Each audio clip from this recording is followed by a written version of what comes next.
Hi and welcome to my channel. I have been gone for a while, the reason being that in March I moved from Utah to Massachusetts. So I mean, obviously I've moved before, I just really, I guess, underestimated how difficult it would be. So there's a lot of things in my life that have been on hold for the last few months. I'm still very much in transition, so I don't know how frequently I'll be able to post videos, but I was feeling in the mood to go ahead and do one this weekend, so here we are. A couple other of my favorite YouTubers, Jessie Huntenberg and Kellyanne Maddox, did videos recently on some of their favorite books that have, changed them, that have touched them, and I mean, I love books. My mom's a librarian, so I just grew up around lots of books, and books have been a big part of my spiritual journey. So I decided to pick out some of my favorite books that have touched me along my journey and share them with you and why it is that I like them. I've selected 7 books, starting with ones I read in 2009. There were a lot of books that I read prior to that, but I actually grew up in the evangelical Christian church, and so the vast majority of spiritual books I read prior to 2009 were Christian books, and they definitely had a huge impact on me, and at some point I may want to do a video about that, but for today I've chosen to focus on books in the last 10 years. The first book that I chose is The 4 Agreements by Don Miguel Ruiz. This is a pretty common book. I'm guessing that a lot of people have been impacted by this book. It's pretty popular. It's a really short little read. It's very accessible. And the idea behind the book is that there are 4 agreements that if you can agree to abide by these 4 things, it will potentially change your life. Back in 2009, I was still a Christian. I was living in a house on campus. I was still an undergrad. That was like, it was like part of a Christian organization called InterVarsity. And I had a pretty nasty, like depressive episode and had this huge falling out, tons of conflict. I actually moved out of the house into my very first like adult apartment, and it was this really earth-shattering time. And I think I had come from a place where like I definitely was in a very blaming mindset in my life where, when something went wrong, I needed someone to blame, or there always had to be someone that was at fault. And in that whole conflict, I was very fixated on like, the other people should take the blame. Like it was their fault. And I had a hard time seeing my own role in what happened. And I went to a therapist who I ended up not really liking very much, but the one good thing that he did do, he instructed me to read The 4 Agreements. And at the time, I hated the book. Like I was like, oh, like he wants me to do what? He wants me to think what and say what? And it's so funny because now I actually will often recommend to my patients that they read The 4 Agreements if I think it's something that would help them. So the 4 agreements are: always do your best, be impeccable with your word, don't take things personally, and don't make assumptions. And I think reading that book helped me to really understand what it is that I can control in relationships and what it is that I can't control. It helped me to see beyond blame and look at what it means to take responsibility and how that's very, very different from pointing the finger and saying that someone's at fault. The book helped me to start to look at some of the thinking errors that I had. I did take things really personally, and I would make a lot of assumptions about what everyone else was thinking and feeling about me, and it was really hurting how it was that I moved through the world.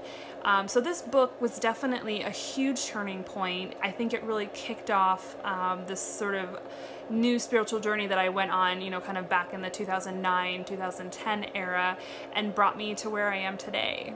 So I'm really grateful to this book. I think it's got a lot of really good information, and if you're looking for something to kind of open you up and help you to recognize some unhealthy patterns you might have, it can be a really great place to start. Obviously, I read a lot of spiritual books, but the next one I'm going to jump to is in 2014. This book is Wherever You Go, There You Are by Jon Kabat-Zinn. And this was one of the first, not the first, but kind of one of the first books I read about mindfulness and Buddhism. I was in graduate school at the time studying social work. I was having a pretty tough time. I think, you know, grad school is intense and stressful no matter what, and then if you also add on like traumatic events or, you know, personal stressors, that increases tenfold. And so I was in my second year of grad school. I was falling apart and I came across his book at a bookstore. And I had been going to some therapy, and, you know, mindfulness had come up. And so I'd been, you know, and I'd be hearing about it in grad school and all that jazz. And so I was like, all right, I'm going to read this book. And this was another one of those moments of, wow, this is going to change my life. So the book, if you're looking for a book on mindfulness, it's a really good place to start. The chapters are short and they're written in such a way that it gives you some information on what he's talking about, and then there's usually an experiential exercise. And so there's a lot of room in the book to be able to practice the skills that he's talking about. And I think when it comes to mindfulness, we can read all the books that we want about it, but if we don't practice it, it's a little meaningless, right? It's like going to the doctor, getting a prescription, and then not taking any of the medication, right? It's not gonna do you any good just because you know about it. So when I read this book, I would read a chapter each day, and then I would sit and I would do the exercise after I read the chapter. And I didn't necessarily, that didn't kick off like my most consistent period of mindfulness practice, but for the time that I was reading that book, I practiced almost every day, and I noticed a huge difference. And it really set the framework for me to be able to start more serious mindfulness practice later on. For many years, I had been running from a lot of the shadows hiding in my closet, and I think that mindfulness was kind of that next step in being able to face those and say, you know, no matter how far I travel, no matter what I do, those things are still gonna be there, and I have to sit down and listen to them and figure out what's going on. In 2015, I had finally finished grad school. I'd moved back to Utah. I was very happy to be doing so, but there was still a lot of unresolved stuff for me inside, and I had been pursuing what's called a soul retrieval. It was my foray into shamanism. I had been seeing someone, and we were doing a 4-part series of rituals, and as I didn't have a car at the time, I would walk to these appointments, and I had just started kind of listening to audiobooks, and I was listening to Radical Acceptance by Tara Brach. For those who don't know, Tara Brach is a Buddhist teacher. I believe she's also a yoga teacher. She teaches a lot of things. She's also like a clinical psychologist. Basically, she just does everything. And this book was so much about learning to love yourself, learning to accept yourself as you are, learning to accept the way things are around you, even when it's really difficult. And balancing that out also with, you know, things like boundaries and, you know, needing to make good decisions for yourself. And I just remember I would just take these walks to my appointments to see the shaman, and I would listen to this audiobook, and just the kindness and the words and the stories, it just changed me. You know, it was one of those, again, one of those really pivotal moments where I started to soften towards myself. I think I'd always traditionally been, you know, heavily perfectionistic, very, very harsh on myself. And, you know, there was this appeal of like, oh, maybe it doesn't have to be that way. Maybe I could just be kind to myself. Maybe I am okay right now in this moment. I remember in graduate school, there was someone that I met actually doing group therapy, one of my, you know, fellow patients. I was a patient and he was a patient. And we were talking one day after our group, and he was like, there's nothing wrong with you. Like, you're okay, you know, and he wasn't invalidating my struggles. He was saying, you know, like, you're not broken, you're not defective, like who you are is a good thing, you know, and that doesn't mean you can't strive to, you know, keep growing, but like, you're already here, you're already okay. And Tara Brach really helped me to lean into that message, to start to be able to relax into the present moment in a really different way with a much kinder attitude. When I did my soul retrieval, that was actually a really big theme, was there was so much inner harshness and criticism towards myself, so much judgment, and a lot of the journey focused on kind of melting the ice of the heart and of being able to relate to myself in a different way, and to you know, find a new voice of inner guidance that wasn't quite so like, you're bad, you're wrong, you know, what are you doing? How dare you? And having that really allowed me to open up in a new way.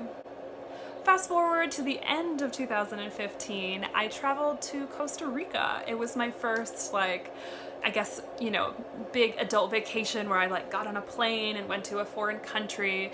I'd traveled a lot before, but it was never just for recreational purposes.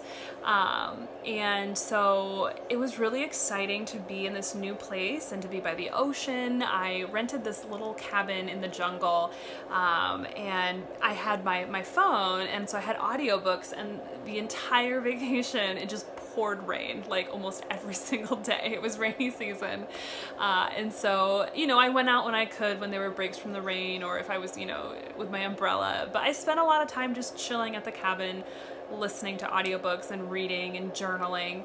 And one of the audiobooks that I listened to was Mary Oliver's book called Dog Songs.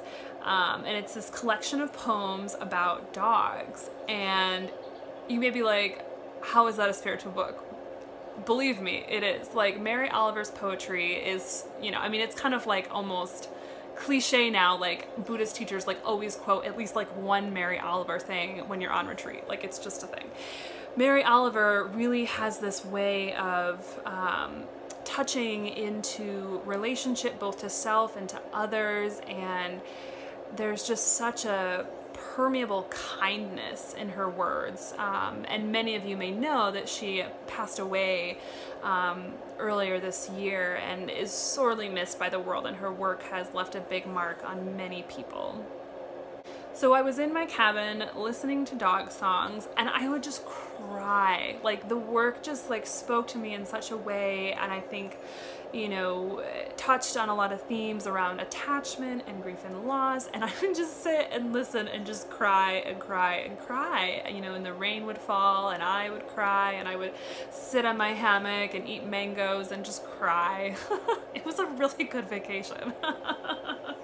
I'm weird, I know, I like strange things, but there were a couple poems in particular about this dog named Percy, and Percy was this little white dog, and there's this one where she talks about, you know, waking up, and Percy is, you know, already awake and is very excited about something, and they have this moment of connection, and she says, I think she says, like, Percy, you know, reveled in the okayness of it, and the okayness of, you know, being seen by the other, being understood, being cherished, and there was just something about that experience of being able to feel okay being close to someone else, that something about that really spoke to me, because I think I've always had a lot of fears of intimacy, and so, you know, this little dog, you know, just being so excited about connection, just something about that, I think, I don't know, it's hard to explain in words exactly, but I think if you read it, you'll understand, you'll have your own experience with it. And my other favorite poem, it talks about after Percy's passed away, she's walking on the beach, and she says, you know, she sees Percy again, and they have this, you know, sort of ethereal interaction, and I forget if she asks, are you real? But he says, you know, the story about me, it may not be true and it won't be false, but it'll be real. For me, transitioning from a place of like religion and spirituality as like objective truth, objective fact, you know, the Bible is a literal truth, to, you know, more subjective meaning, where it's like finding your own meaning and being able to say, you know, this has meaning for me. I don't need it to mean anything to anyone else. It makes a difference for me. It helps me. And being able to understand the difference between the true-false dichotomy and what's real and what's resonating for you. Those are two really different ways of looking at the world. And when we can move over to this side, we're able to access valuable information in so many different places, because we're not trying to measure it as true false, we're measuring it as how does it land in my heart. Poetry to me is often very spiritual, so I encourage you, if you don't connect with regular like self-help books or spiritual books, maybe try some poetry. Who knows? Who knows what'll happen? So I think it was in 2016, but maybe it was 2017, I started reading Clarissa Pinkola Estes, and if you're not familiar with her, her main book that she's written is Women Who Run with the Wolves, and she's also published a number of shorter like audiobooks through Sounds True, and those books are available on Audible as well. And actually, I think I had first heard of her. My therapist in 2011 had told me about her and said, oh, you should read, you know, Women Who Run with the Wolves. And I was like, cool, but I was poor and busy, and then I went to grad school, and I didn't really read a lot for fun in grad school. So I didn't get to it until, you know, 5, 6, 7 years later. And I'm really glad I did. And I think it came at the right time. This happens to me a lot, where someone will recommend a book and I'll say, oh, that sounds really good. And then I won't get to it for like 10 years. But then when I read it, it feels like, oh, I read this at the right time for me. I'm glad that I waited until this moment. So Clarissa Pinkola Estes, or CPE as I like to call her, she is many things: a writer, a storyteller, she's a psychologist, or I think she's technically a psychoanalyst, but she does therapy with victims of trauma and all kinds of stuff. She's a poet, she's an artist, she's amazing. I really adore her work, and you know, as I was, you know, living in Utah, starting to listen to her stuff on Audible, I actually hadn't read Women Who Run with the Wolves. I had listened to her stuff on Audible and just loved her voice. It's incredibly magical. And actually, just this summer, started reading Women Who Run with the Wolves with my book group through Jesse Huntenberg's Wise Ones Coven on Patreon. So if you want to join us, you can go ahead and sign up.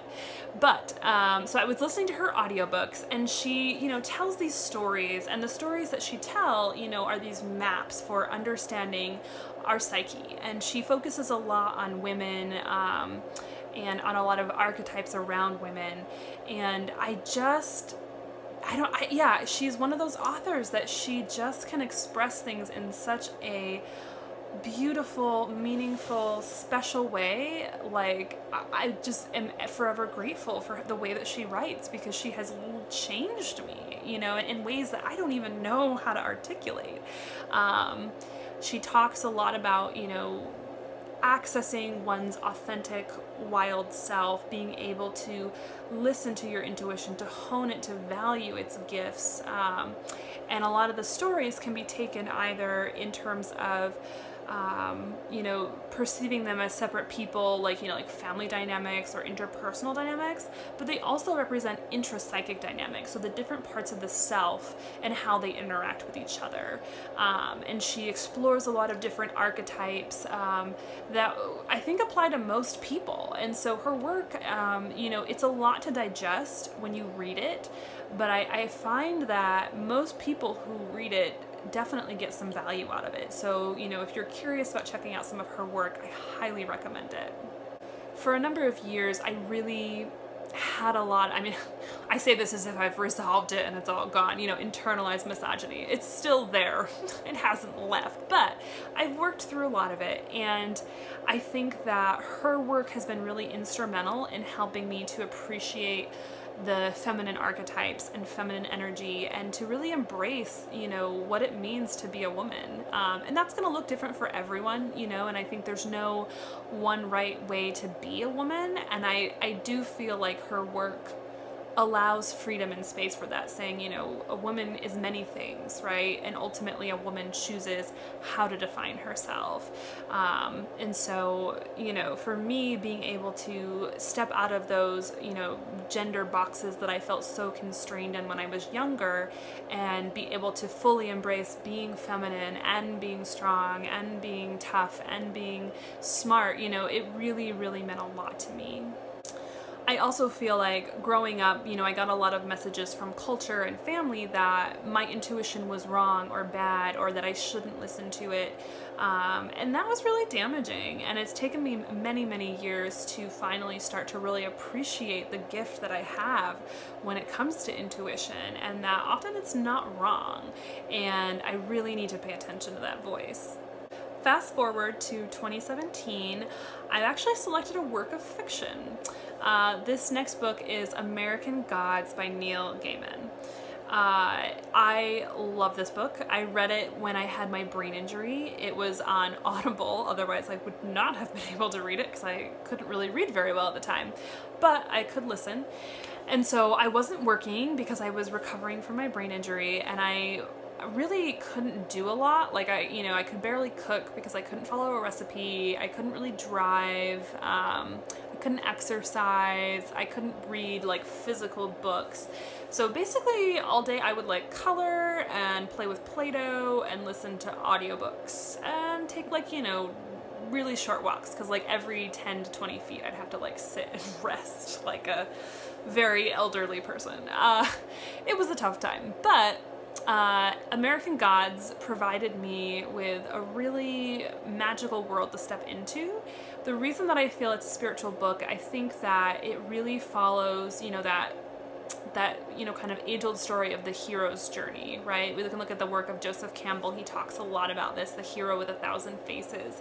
And in Neil Gaiman's novel, it's not necessarily the traditional like hero. It's a little bit almost like an anti-hero, you know, and he takes his journey, his name's Shadow, and he, you know, goes through all these different states in the US, and he encounters these different deities that have, you know, migrated from Europe or other places to the US, you know, when people came over, and they're having to navigate their identity in this new world. And there's sort of this epic kind of battle, subterfuge, war thing going on, and he's in the thick of it, and you know, there's these great plot twists at the end, and it's interesting because it's fiction, but there's so much that's true about it. It's kind of back to, you know, the poem about Percy, like it's, you know, it may not be true, it may not be false, but it's real. I also really love how the book really focuses a lot on the nature of how illusionary reality is, and I'm not sure if I just made up a word or not, but right, like there's so much in reality that we take for granted that we don't really pay a lot of attention to, and so much of what's around us isn't even real, right? Like money is a social construct. It's not real, right? Like it's not a real thing. We made it up, right? Like language isn't really real, right? It's like a bunch of symbols that we chose to mean something, right? Like that's evolved over time, but so much of our existence is actually quite abstract. And you know, the nature of reality, it's like, is that even real? Who knows, right? Like the nature of consciousness, so much of how we perceive ourselves, like the idea of a solid self even can be an illusion, right? And Buddhism explores a lot of these themes, I think, better than many philosophies I've encountered.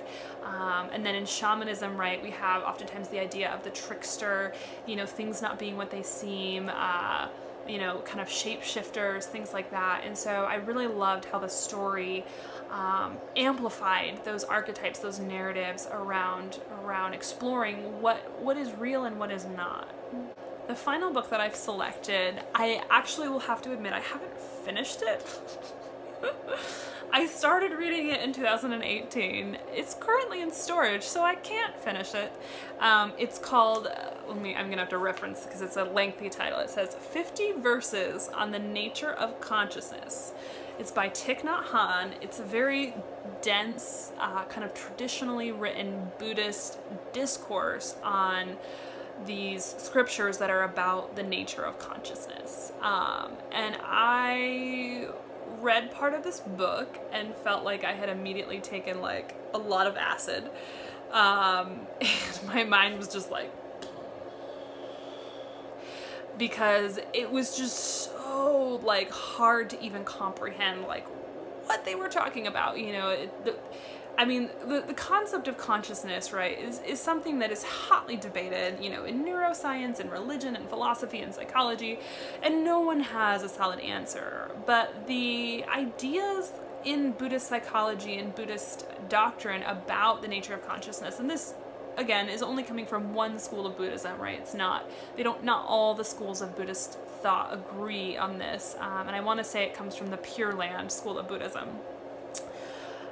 They kind of set out how they perceive, you know, the nature of the mind and what lies, you know, beyond the mind, and it, to this day, I really couldn't explain it to you. I don't even really feel like I understand it, but I feel like as I've been meditating more and more since then, there's something that starts to make sense about what it is they say, where you start to see these patterns of the mind and how the mind works, and how, you know, we get these like little seeds planted in our mind and they grow into these formations over time, and it shapes, you know, the self that we perceive to be real. And if you read it, do it slowly, read it like a couple sentences at a time. Like that's, you know, and I'm very intelligent and I read a lot of books, and I was like, this is enough. Like I read a few sentences and I was like, ugh. And so I think I've read maybe like 40% of the book, and I'm probably gonna revisit it once I get it out of storage, because it is so fascinating, and I do like to be able to push myself with the different books that I read, and grow my knowledge.